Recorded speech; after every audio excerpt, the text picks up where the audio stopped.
So I'm just going to give you a quick rundown of the Qualtrics survey platform and how it's utilized under the Reservations Coordinator position. But primarily we're going to review the primary reservation request form and what that looks like, how it integrates with the other platforms like Zapier and that whole reservation automation process. Um, So you'll just log into Qualtrics using the Steve Res C cruise ID, and that'll bring you to this page. These are all the surveys currently managed by the Reservations Coordinator. Some of them are obsolete, no longer relevant because they were used during specific periods, like this, the SEC remote site employee satisfaction. Um, but it's good to keep that on file just to reference it, to see what the structure and uh, data analysis would be like if you were to reference that form for something else. Um, the CSL production studio, that was some market research as we were conceptualizing the idea. General reservations feedback, this is something you want to keep using for reservations clientele. Um, I believe there is a Zapier automated process that distributes that form. Um, but you want to look into that. Just being sure to continue that market research, getting feedback via this survey from your reservation clients. This is kind of a skills check for the tech crew. Post-training, you want to check, get a gauge of where their knowledge and comfort levels are with the technical equipment that they're operating. So you'll distribute that to your tech crew, and of course you can modify any of these, update them, change them to whatever data orientation you would like. In the mock trial training circuit, that is a training model for the tech crew, and there's some information on that on your Asana board. Um, Again, that's just another feedback survey for tech crew to gauge where they're at, their comfort level in the mock trial training model. Um, This is a proposed job description revision for the tech crew. I won't go into detail on that. I will leave that on here, and you can bring that up with your supervisor at a later date if you want to explore that idea some more. But this here is the primary reservation request form. This is the empirical starting point for the reservation process. We used to host the reservation form in Wufoo, but our account was canceled, so we moved over to Qualtrics. So this is your main form, and this is hosted on your website. It's posted, or a link to this form is posted on the website, posted in a series of different places. But this is where the reservation starts.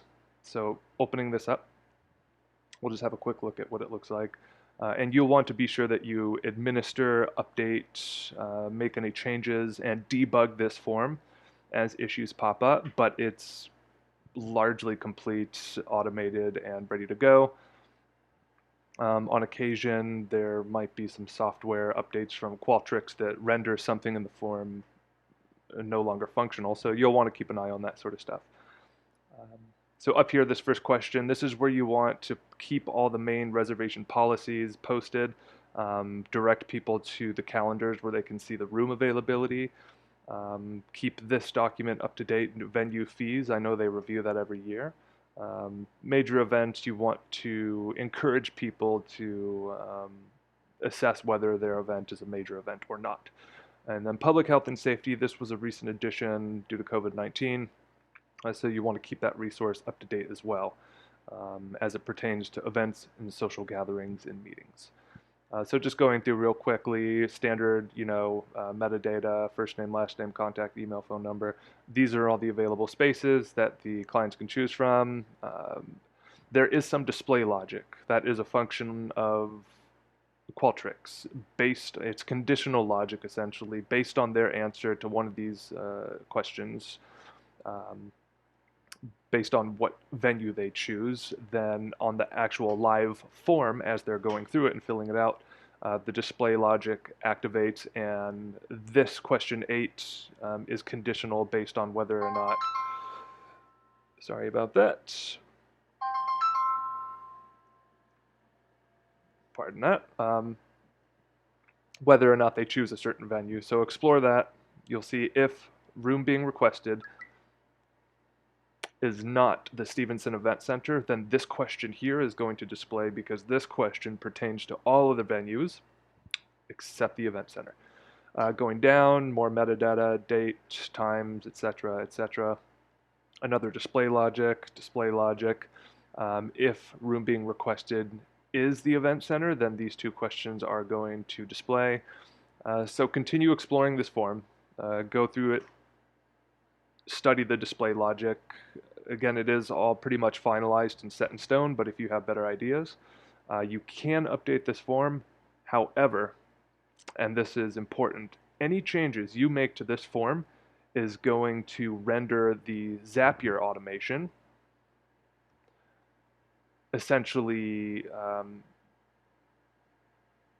non-functional until you update the Zap in Zapier. Whatever changes you make to your form, I'll say again, let's say you change any one of these letters from DATE to DITE, Zapier is going to pause its functionality and the automation is not going to work. It is a very fragile and sensitive automation, so be careful when you make changes to the reservation form. And when you do, always remember to go back into Zapier and essentially refresh your zaps, refresh all the steps, bring in a new sample of the form into your zap, and essentially trickle down that change through all steps. Otherwise, the zap, again, that automation is going to pause and it's not going to function. So something critical to keep in mind. Yeah, so I guess that's it. I'll leave it there. That's Qualtrics, and that is the starting point for the reservation process. From Qualtrics, when people submit the form, again, that Zap in Zapier triggers the automation and it goes through that process.